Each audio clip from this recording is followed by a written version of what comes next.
Hello everyone, this is Arsuri. Welcome back you all on my YouTube channel Chemistry on Your Tips. तो स्वागत है दोस्तों आप सभी का हमारे 18th lecture of solid state में। दोस्तों ये हमारा पॉइंट डिफेक्ट का दूसरा पार्ट है। इसमें हम इम्प्योरिटी डिफेक्ट को डिस्कस करेंगे। So let's begin the lecture.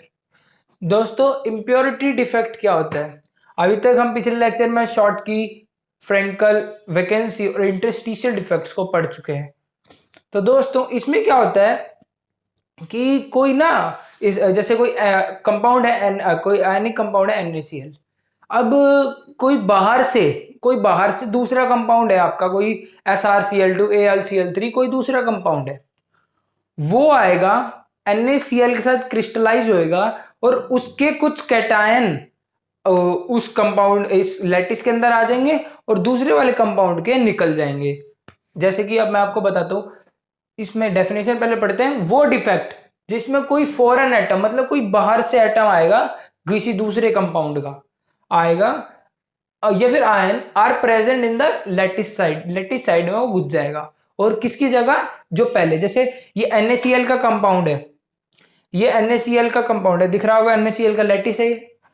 अब एग्जाम्पल क्या है? जब मोल्टन NaCl, मोल्टन मतलब मेल्टेड NaCl को जब हम मेल्टेड NaCl लिया हमने जिसमें लिटिल अमाउंट ऑफ SrCl2 है, तो SrCl2 क्रिस्टलाइज हो जाएगा NaCl के साथ, क्रिस्टलाइज हो जाएगा NaCl के साथ। तो जब क्रिस्टलाइज हो जाएगा तो क्या होगा? NaCl के कुछ लैटिस साइड पे NaCl की कुछ लैटिस साइड पे SrCl2 आ जाएगा।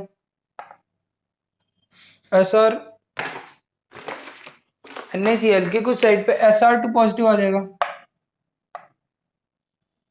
अब लेकिन Sr2 पॉजिटिव ने 2 इलेक्ट्रॉन देने हैं और Na एक इलेक्ट्रॉन दे रहा है, Na एक इलेक्ट्रॉन दे रहा है, Sr2 2 इलेक्ट्रॉन देगा। तो जब Na आपको 2 हटाने पड़ेंगे तब जाके आपका Sr2 आप डाल सकोगे, तभी, क्योंकि न्यूट्रल कंपाउंड न्यूट्रलाइज रहना चाहिए, बाहर से कोई भी आ जाए। जैसे Na पॉजिटिव है लेकिन Sr2 पॉजिटिव है, तो Na 2 बाहर जाएंगे तब जाके एक Sr2 पॉजिटिव आएगा। तो आपको एक Na और बाहर ले जाना पड़ेगा ताकि ये जो कंपाउंड है न्यूट्रलाइज हो जाए। अब देखो पॉजिटिव चार्ज कितने हैं? 1 2 3 4 5, और Cl कितने हैं? 1 2 3, और एक आपका यहां भी इस साइड आ जाएगा कुछ Cl। तो इस तरह 1 2 3 ये हो गया 5, और ये 1 2 3 4 और एक ये 5। तो इस तरह से है। यहाँ पे तो, यहाँ पे नहीं तो पीछे की साइड आपका Cl आ जाएगा एक। तो इस तरह है दोस्तों, Cl आपके इतने के 1 2 3 4 5 ऐसे हो गए इतने।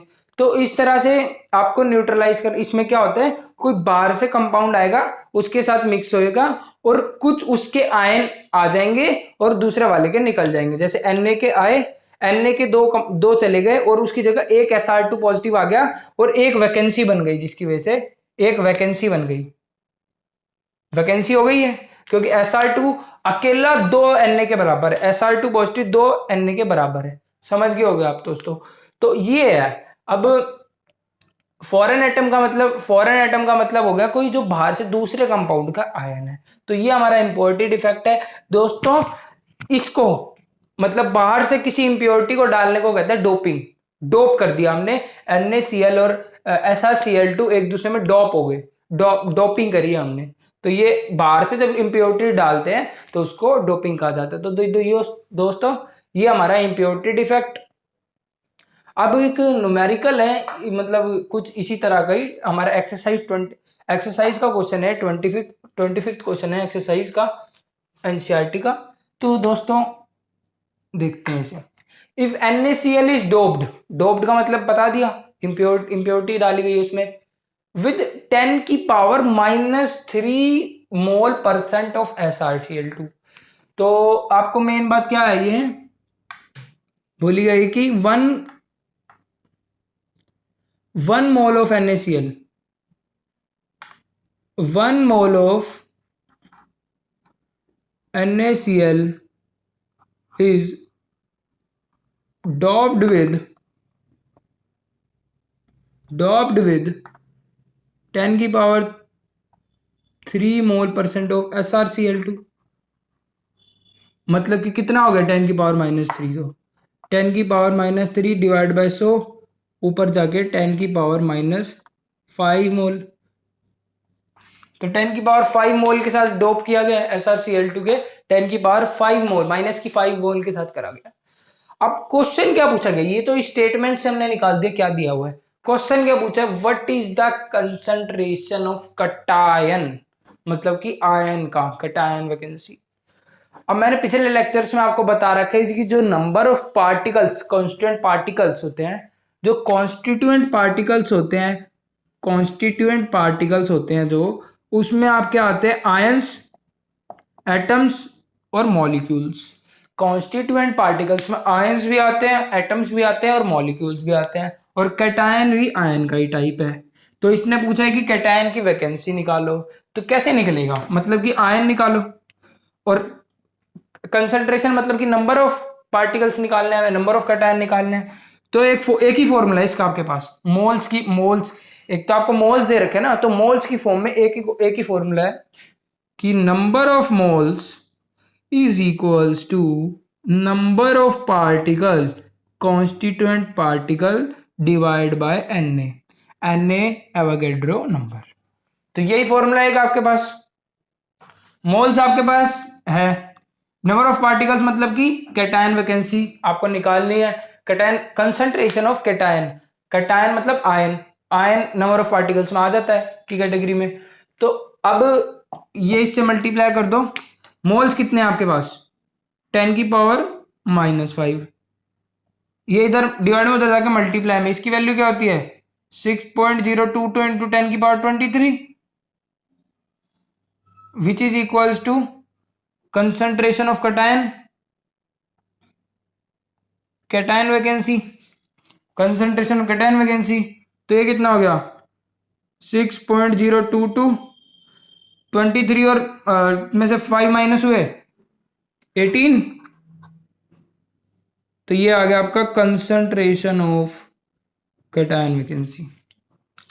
दोस्तों सिंपल, पहले हमने स्टेटमेंट पढ़ी, क्या दिया हुआ है NaCl को डॉप करा गया 10⁻³ मोल परसेंटेज के साथ, हमने मोल्स निकाल लिए, 10⁻³ मतलब 10⁻³ डिवाइड बाय 100, उसको सॉल्व करा 10⁻⁻5 मोल्स आ गए।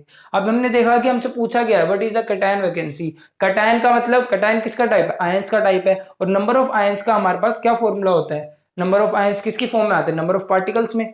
अब नंबर ऑफ पार्टिकल्स का मोल्स की फॉर्म में आपको एक फॉर्मूला, मैंने आपको ये सबसे स्पेशल फॉर्मूला बताया था कि इस फॉर्मूले को जरूर याद रखें, number of moles is equals to number of particle divide by Avogadro number.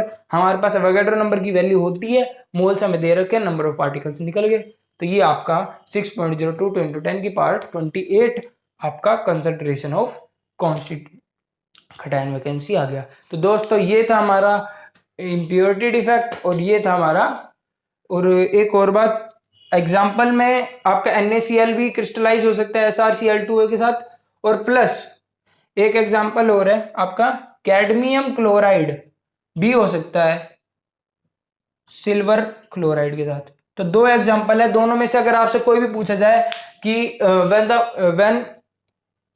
when molten AgCl containing little amount of cadmium chloride is crystallized, then which defect is observed, तो आपको लिखना है इम्प्योरिटी डिफेक्ट। जब भी दो compound आ जाए ना आपके आगे, पूछा गया दो कंपाउंड, तो आपको इम्प्योरिटी डिफेक्ट लिखना है, क्योंकि कोई और डिफेक्ट नहीं है जिसमें दूसरा कंपाउंड आएगा।